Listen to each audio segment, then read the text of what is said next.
92% of households that start the year with Peloton are still active a year later. 92% because of a bike? Not just bikes. We also make treadmills and rowers. Oh, let me guess, for elite athletes only, right? Nope. It doesn't matter if you're an avid exerciser or new to working out. Peloton can help you achieve your fitness goals. 92% stick with it. So can you. Try Peloton bikes, tread, or row risk-free with a 30-day home trial. New members only. Not available in remote locations. See additional terms at onepeloton.com/home-trial. The new Dunkin' Brown Butter Toffee Latte raises the bar on what a latte can be. It's got bold espresso and subtle brown butter and toffee flavor notes. If it were a shelf, it'd be the top one. The new Dunkin' Brown Butter Toffee Latte. Elevate your latte. America runs on Dunkin'. Price and participation may vary. Limited time offer. Terms apply. Down the bitch gang. Yikes. 5 on the floor, ride for my dogs. Where here's the thing, you can check the score. Hustle hard, couple scars, wearing bubble frogs. Just like Butler said, you in trouble, y'all. Kept the floor playing, got it all banned. Y'all seen the block, stop with one hand. And Pat we trust, it's power, have the guts. We're here to bring the heat, y'all can hang it up. Welcome to 5 on the Floor, a daily insider show on the Miami Heat and the NBA, featuring Ethan Skolnick, Greg Sylvander, and Alex Toledo, plus others from the 5 Reasons Sports Network. Welcome back to 5 on the Floor. I am your host, Greg Sylvander. Tonight's floor plan with me, not Ethan, not Alex, not Brady. All three of them are at Miami-Dade Arena following the Miami Heat's victory over the Indiana Pacers, but you do have Bryan Fonseca. Follow him on Twitter at Bryan Fonseca NY. We are going to unpack the Miami Heat's 116-111 victory over the Indiana Pacers at Miami-Dade Arena. This was a game the Heat had to have. Really great performances by basically all the starters played well. Bam Adebayo had a big game, season high 38 points. So we're going to unpack that and then pivot to the NBA trade deadline that is looming tomorrow, Thursday, as we're recording this on Wednesday night. So we're going to get into all that. But before we do, I want to shout out one of our sponsors. Team building is hard. Heat fans know this because we're at the NBA trade deadline. Just ask the city of Miami, just ask the city of New York, just ask the city of Cleveland. ODM Performance Solutions can help you build a winning team and keep it together. If you're looking to fill an important role at your company, ODM Performance Solutions can help you find C-suite level leadership, sales rainmakers, management, and operational support staff. To find out more, you got to check out odmpsi.com or give them a call at 954-434-0634. Again, that's ODM Performance Solutions, odmpsi.com, 954-434-0634. So yeah, no ceiling. I'm going to start out by saying that, Brian, no ceiling. I'm going to continue to say it. People, you mocked me, and the Heat now, led by Bam Adebayo, start to turn this thing around. It looked a little weird at times. I know y'all want to talk trades, and I know y'all want to hear about trades. So we're getting there. But first, Brian, let's talk about this game. You were basically at a skeleton crew of a bench. You had your starters with Gabe, who is in a weird way ascending to the starting point guard role only by virtue of the fact that there's some weird stuff happening with Kyle Lowry. We'll try to get into that a little bit later. But all 5 starters in double figures. You have everyone playing heavy minutes. You had many days off. They ultimately find a way to get this one. Out-rebound Indiana 48-31. So this is another clutch game that they ultimately gutted out. It hasn't been pretty. This one wasn't pretty. What were your major takeaways from tonight's victory for the Heat? They better get Bam some help. If he's playing like this, I tweeted it out during the game too, and I don't do a ton of tweeting during games as much as I used to, just NBA games in general, because the discourse on Twitter is getting worse and worse. But look, Bam, 38-9. Shot 75% from the field. 14 of 14 on free throws. Like, this is Kevin Garnett shit. And I've been saying, like, this is the sort of comparison. This is the kind of player I would like him to be. I don't think he's going to get the 3-point shot yet, but I think he has a lot of those same tools. And the creativity from the mid-range spot against Miles Turner one-on-one, faking over his shoulder, shooting over the other, using his handle. staying low to the ground and coming right up over the top and doing it with confidence, doing it in a way that doesn't feel like he's shooting just to shoot that shot. He's just doing it with intent. That's different from last year and previous seasons, you know? So like true. there's a real leap there where he's a 2-time All-Star now. I think he should be a 3-time All-Star. I think the year after the bubble playoffs, I think he got kind of robbed that year. And Jimmy Butler was, I think, somebody who missed out that year too. So, like, and in very basic terms, the reason his scoring matters, and I don't think he should be getting 25 a game because, again, you do all that on defense. I don't think you need to do all that on offense too, like get the team some help. But in terms of his scoring, the Heat are now 19-10 when Bam scores 20 or more points. Simple stat, but indicative of like how things are going. And then when you take into account they're 30-25 after this victory, that means they're under 500 when he's not scoring the ball. And they're 8-2 when he gets 30 plus. And every game that he's had over 30 points. So we're talking about 31 or more. He shot at least 63% from the field, right? So when he really has it going, this team is just clicking on all cylinders. And that feels very basic, but it also feels very meaningful because it tells you how much he has to carry on the offensive load, which is why I think when you're looking around the league and you see what the Knicks just did, which we're going to get into the Josh Hart trade, and you're looking around at, you know, what the Lakers did, and they need to do something of substance, of a certain magnitude. I'm not saying that they need to like add Pascal Siakam, but that would be great if it's doable, right? You know, we've talked about OG Anunoby a lot, and the other day I was like, why stop there? If Kyle's on the table, there's some math that you can make work because his contract is closer to Pascal Siakam's than it is to OG Anunoby. Why stop there? You know what I mean? And it's like, is it like, not to get too bogged down in the trade thing, but in terms of this game in particular, I thought Jimmy Butler was solid. You know, I thought that he could have gotten even more calls than he did. I'm surprised he only had 8 free throw attempts. But Jimmy Butler's another one. Like, don't waste, because of all the shit that this team has endured this year, Jimmy and Bam have been great when they've played. Don't waste that. It's well said, because that's how I feel. I don't know. And I mentioned this on our Off the Floor feed. Shout out to all of our subscribers there. And it's really cranked up ahead of the deadline. We appreciate y'all for real. I don't know that I can remember a Heat team. And I mean, like, I'm going back all the years, the catalog before Riley years, like all of them, having guys, you could really say 3 guys, but let's just go Bam and Jimmy for the sake of this, that are this productive, and you have a fan base as discontent with the roster as they are. Usually when you're that top heavy, you kind of like can get by some of this other stuff. And I think some of that has to do with winning, obviously, but also, I mean, an interesting stat you mentioned, you know, Bam leading the team, and when he scores 30, how their record is inflated with victories. The Heat are 7-9 when Jimmy Butler leads the team in scoring. So it is an interesting thing to see. The evolution of Bam Adebayo. I thought there was really good minutes from Caleb Martin. He's had multiple games in a row now where he's either hit a double-double or been a rebound or a couple rebounds shy. That's good to see. Feel like he's catching a second wind here. There was a moment where he looked like he hit a wall. So that was another takeaway from the Indiana game that I thought was definitely worthy of a shout out. Haywood Highsmith continues to find ways to impact the game, but these are all things. Oh, Max Strus. Let me just stop there and say, I don't know what's happening there. Woo! Those minute declines. I traded him during the third quarter. I had a fake trade to 17 minutes. This is, I don't know. I don't know if it's going to be time to trade him. If you look at the way that this kind of went tonight, you'd have to ask, are you really going to invest a long-term contract in that player? He did not go over on his Prize Picks points prop. Nope. But Bam Adebayo did. Prize Picks is my favorite daily fantasy app. I play it every day. Use the code FIVE to get your initial deposit matched up to $100. The app is dope, but you also can play on desktop. They have a great, easy to navigate platform.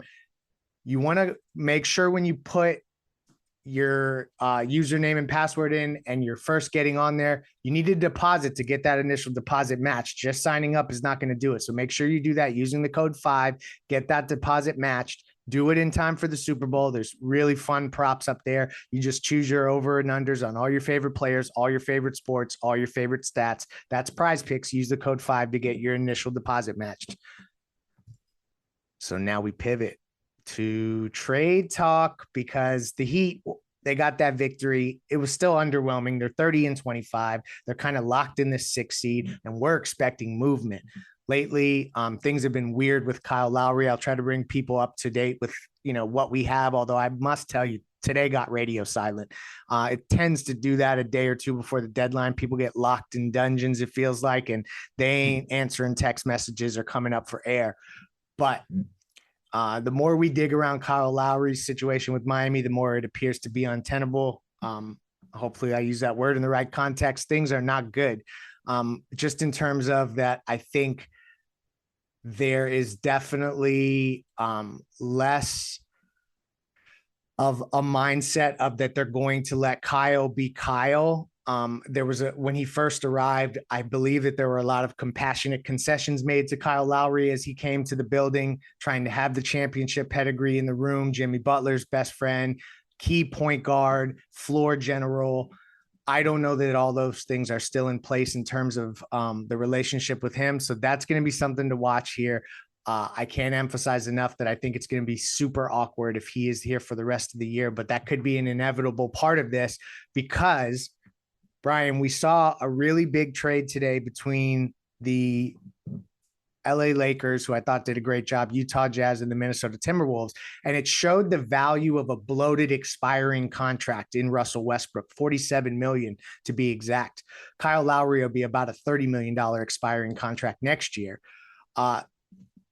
If you don't have the details in front of you, I will retrieve them as you're talking. Initial takeaways on this deal for LA, Minnesota, and Utah, because there were players in that deal that Heat fans have been watching, Malik Beasley, Jared Vanderbilt. What were your takeaways from what happened with those 3 teams out west? I immediately thought, wow, that takes off 3 teams that could take back Kyle Lowry, which also means the Clippers could get desperate, because they probably don't want to give up a first or 2 firsts for Fred VanVleet. And then obviously the Raptors, because we've been talking about them, right?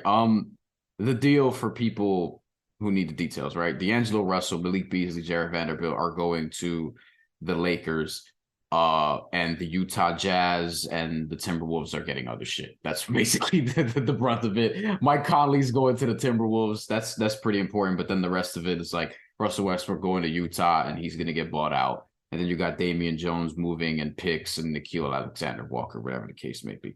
The 2027, this is probably relevant. 2027 Lakers first round pick is in that deal, and it is top 4 protected, which I found interesting that it was top 4 protected. That's going to the Jazz. And let's see, the pick immediately converts to a 2027 second round pick if it falls into the top 4. So interesting detail that apparently Zach Lowe provided according to Woj. Anyway, so looking at that, and then there was another relevant trade that happened shortly after, with Josh Hart going to the Knicks for Cam Reddish and a protected first round pick that apparently becomes 4 second round picks. Yeah.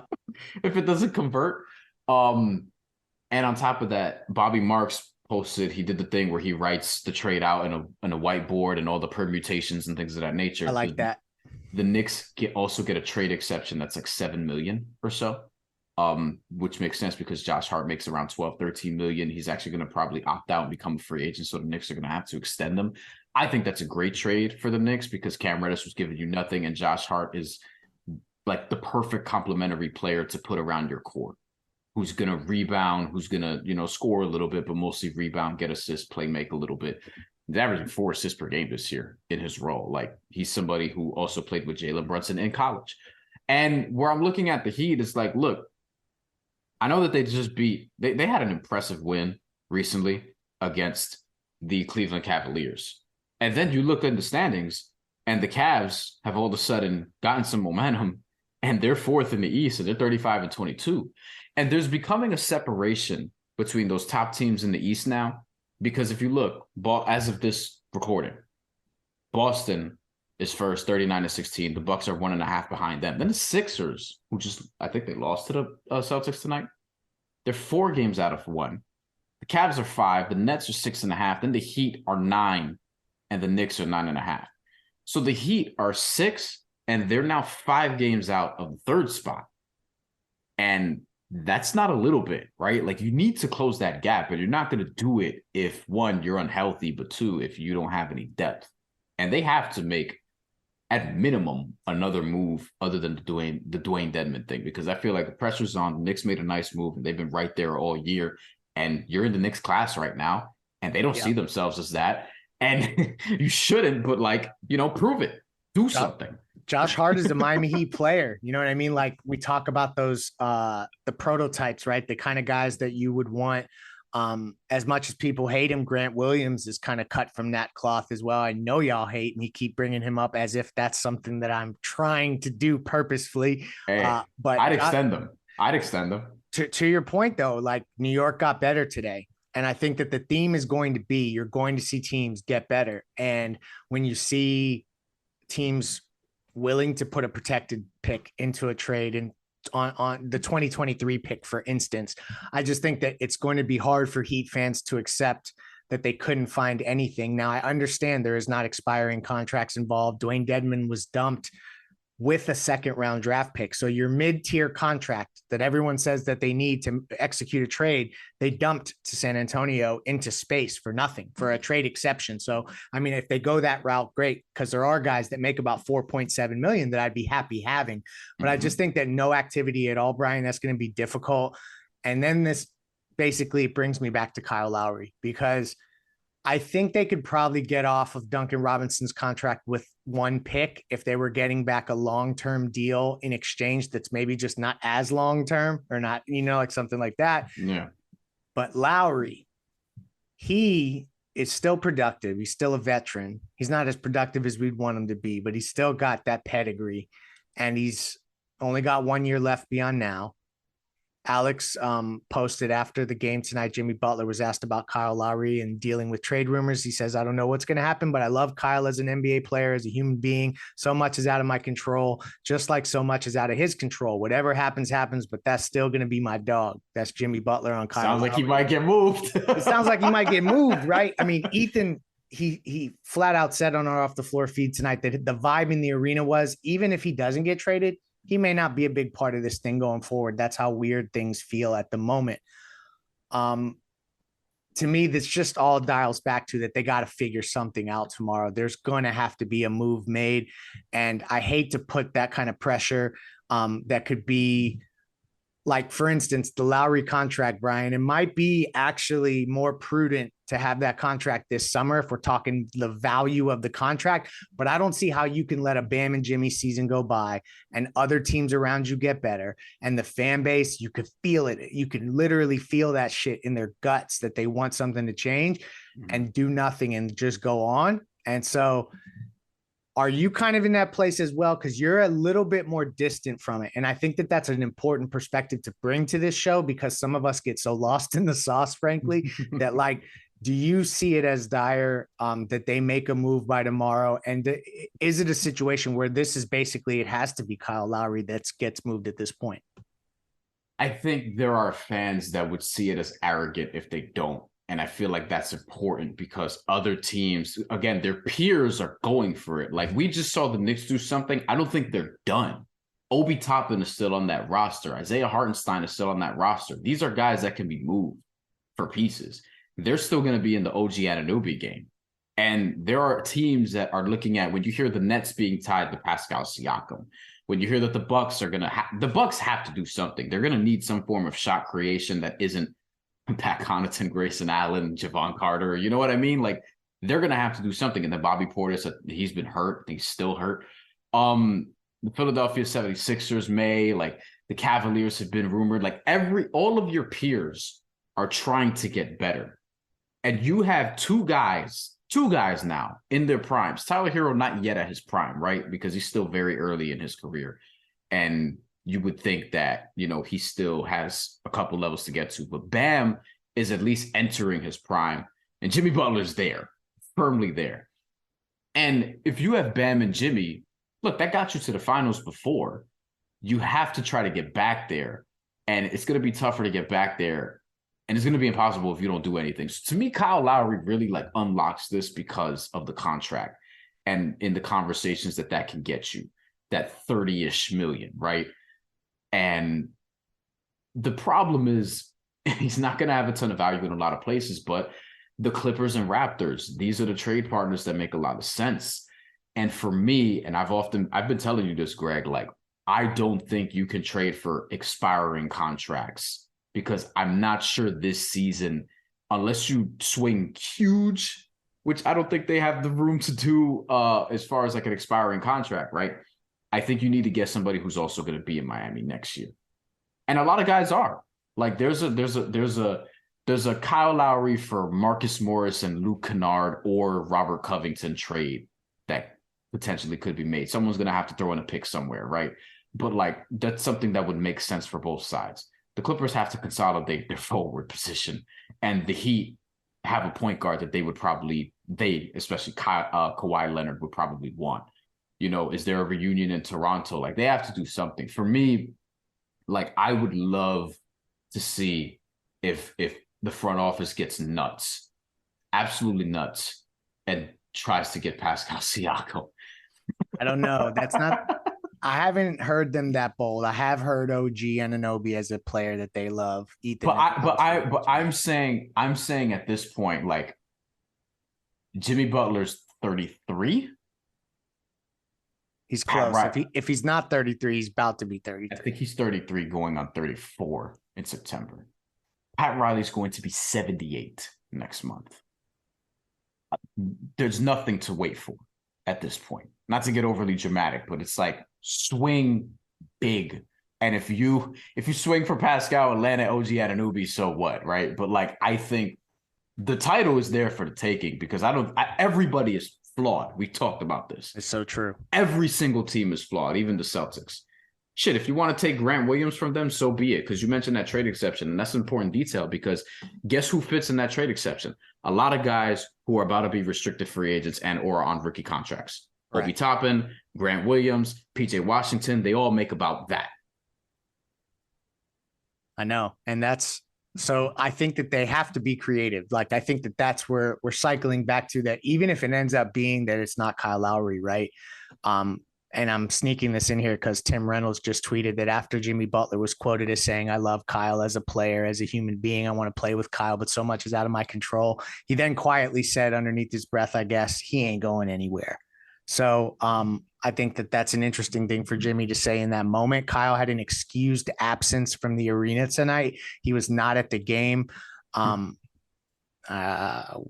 is that? I'm not even going to go there. This just feels like it could be combustible. And that's where I think that there's a risk, Brian. It's like everybody's talking about the risk associated with selling on Kyle now instead of using his big expiring contract next summer, next deadline to go get somebody, because you just saw what the big expiring contract did for the Lakers. They were able to get basically 3 rotation pieces in a trade for that big expiring. So there is some credence to that, but also like, is this really what we're going to do where you have a team with Bam and Jimmy and they're in a league that's so evenly matched and you're not going to go out and get them any reinforcements whatsoever.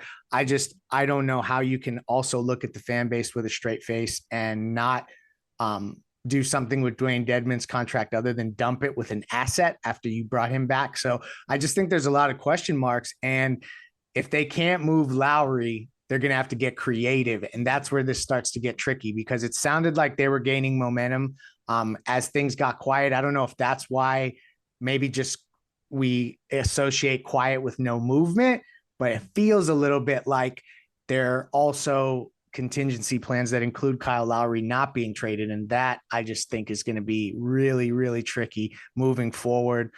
Closing thoughts from you on the deadline in advance, anything else that we missed, any other deals we missed, takeaways from the game. This is kind of open forum. Before Brian closes us out, I'm shouting out Aggressive Insurance. Insurance by Lynette is the website.